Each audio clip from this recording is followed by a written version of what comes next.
嚟到馬年，香港賽馬會亦都宣布推出馬年系列活動，包括農曆新年煙花匯演。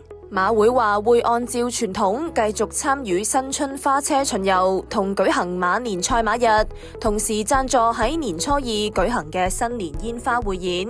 除咗有代表馬會嘅 HKJC 同 WIN 字樣煙花，亦會結合駿馬元素同吉祥符號，寓意新一年繁榮昌盛、馬到功成。就我哋咧特別多圖案，因為咧新年咧一啲 symbolic 嘅嘢咧係好受歡迎嘅嚇，例如個八字啦、金元寶啦、個馬蹄鐵啦嚇。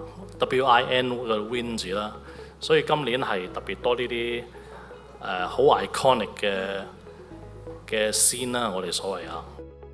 毛偉成話：今次煙花匯演嘅主題係馬到功成耀香江，會喺維多利亞港上空綻放31,888枚煙花，歷時23分鐘。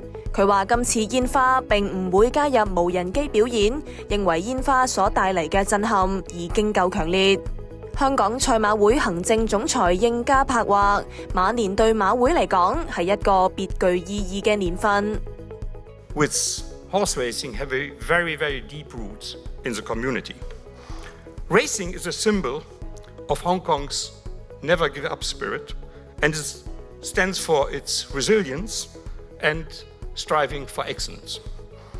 Horse racing is a symbol of the city's stability under the one country, two systems. 馬會同時委任郭富城擔任香港賽馬會馬年大使，佢將會錄製馬年主題曲同參與一系列馬年活動。